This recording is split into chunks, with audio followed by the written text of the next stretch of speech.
যারা সবসময় এই মাঠে বিভিন্ন ক্রীড়া অনুষ্ঠানের জন্য কার্যকর ভূমিকা রেখেছেন।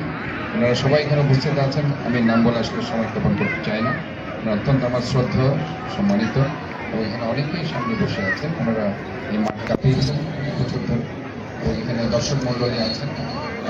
সিডিএফএ মেয়র একাডেমি 2025 অনূর্ধ্ব 13 এই ফুটবল টুর্নামেন্টে আজকে এখানে 28টি টিম এখানে অংশগ্রহণ করছে এই টুর্নামেন্টে। আমি সবাইকে আমার ব্যক্তিগত পক্ষ থেকে সিডিএফএ জুয়েলার্স চট্টগ্রাম সিটি কর্পোরেশনের পক্ষ থেকে আন্তরিকভাবে ধন্যবাদ এবং শুভেচ্ছা জানাচ্ছি। এখানে সাংবাদিক ভাইরা আছেন, শুধু সমাবেশ আছে। শুধু এইটুকুই আমি বলতে চাই যে সিটি কেস নিয়ে কোনো ধরনের ষড়যন্ত্র চলবে না, এই মাঠ নিয়ে কোনো ষড়যন্ত্র চলবে না। আমরা যদিও অনেক কথাই শুনি যে এটা অমুককে দেওয়া হয়েছে, তমুককে দেওয়া হয়েছে, এই গুজবে আপনারা কান দিবেন না। যে কেউ কোনো টুর্নামেন্ট করতে হলে অবশ্যই সিটি কেসের পারমিশন নিতে হবে। উইদাউট পারমিশন কোনো ধরনের কেউ সরাসরি ঢাকা থেকে কোনো ধরনের কোনো মন্ত্রণালয়ের মাধ্যমে কোনো টুর্নামেন্ট শুধু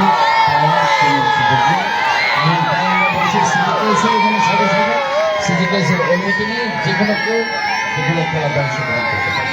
আমরা এখানে সব টুর্নামেন্ট করবো। আমরা আজকে ফুটবল করছি, আমরা ক্রিকেট করব, আমরা হকি করব, ভলিবল করব। প্রতিটি টুর্নামেন্ট এখানে হবে, খেলা চলতে থাকবে। এই চট্টগ্রাম অনেক খেলোয়াড়ের জন্ম দিয়েছে, এই মাঠ অনেক খেলোয়াড়ের জন্ম দিয়েছে। ইনশাআল্লাহ নেক্সট জেনারেশন যারা আমাদের বাংলাদেশকে করবে, একটি সুন্দর ভবিষ্যৎ করবে, অবশ্যই এই মাঠ তাদের জন্য ভূমিকা রাখবে। আমি আবারও আজকের এই টুর্নামেন্টে যারা আজকে অংশগ্রহণ করে সবাইকে ধন্যবাদ জানাচ্ছি, এবং এই টুর্নামেন্টের আনুষ্ঠানিকভাবে শুভ উদ্বোধন ঘোষণা করছি। ধন্যবাদ।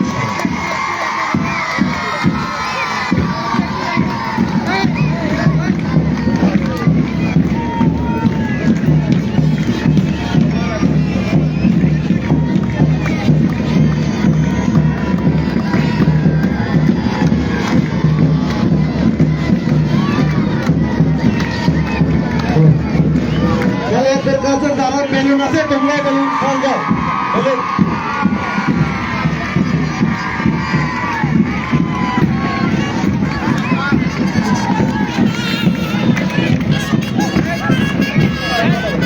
সুশৃঙ্খলভাবে তারা একটা টিম পরে